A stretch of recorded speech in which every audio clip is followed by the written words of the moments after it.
Inaugurate చేశాను శక్తి app. ఎవరైనా సరే ఆడబిడ్డలు ఆ శక్తి యాప్ డౌన్లోడ్ చేసుకుని కనీసం ఆ ఫోన్లో చేయగలిగిన ఆ శక్తి యాప్ ఆన్ చేసి 3 సార్లు షేక్ చేసిన ఆటోమేటిక్గా రిజిస్టర్ అయిపోతుంది. ఎక్కడున్నారో జీపీఎస్ చూసుకుని 6 నిమిషాల నుంచి 9-10 నిమిషాల లోపల మీ దగ్గరికి వచ్చే బాధ్యత పోలీసుల పైన ఉంటుంది.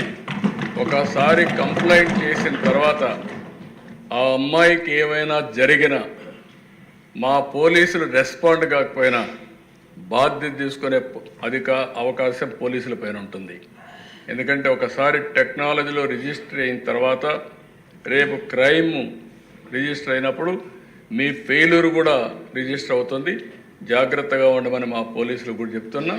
ప్రజల్లో చైతన్యం తీసుకొస్తాం. చైతన్యం తీసుకురావడమే కాకుండా ఇటు పోలీసులు అప్రమత్తంగా లేకపోతే వాళ్ళపైన కూడా యాక్షన్ ఉంటుంది. నేను ఐఎమ్ వెరీ క్లియర్. అందుకే టెక్నాలజీ అంటే ఏదో మేము మా ఇష్ట ప్రకారం పెట్టేస్తాం. ఇంత మునుపు మనం చూసాం దిశ యాప్ అన్నారు, దిక్కుమాలిన యాప్గా తయారైంది. ఈరోజు నో క్వశ్చన్. ఏదైతే నేను చెప్పానో ఇది 100% ఏదైతే శక్తి యాప్. ఒక్కసారి మీరు టెస్ట్ చేసి చూడండి.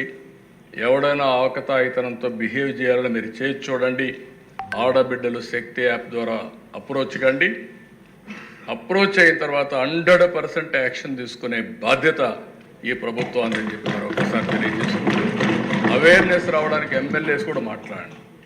ప్రజల్లో చైతన్యం తీస్తారండి.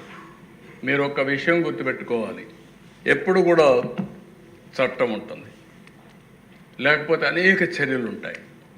కానీ ప్రజల్లో చైతన్యం లేకపోతే మన చట్టాలన్నీ కూడా ఎవరూ ఉపయోగించుకోలేని పరిస్థితి వస్తుంది. ఇప్పుడు కూడా టెక్నాలజీ కూడా అంతే. యాప్ ఉంది, యాప్ ఉపయోగించుకుంటే అది ఒక మహా ఆయుధం.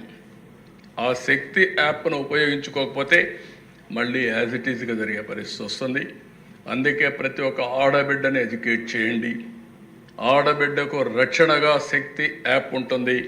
దీన్ని పూర్తిగా ఉపయోగించుకునే బాధ్యత ఆడబిడ్డలది. వాళ్ళల్లో చైతన్యం తీసుకొచ్చే బాధ్యత ఇక్కడుండే ఎమ్మెల్యేలది.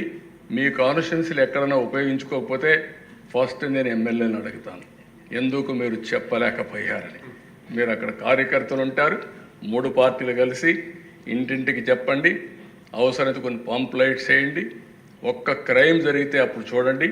క్రైమ్ జరిగితే యాక్షన్ తీసుకోకపోతే అప్పుడు మీరు నాకు చెప్పమని చెప్పి అడుగుతూ ఇది చేయాల్సిందిగా మరొకసారి విజ్ఞప్తి చేస్తున్నాను.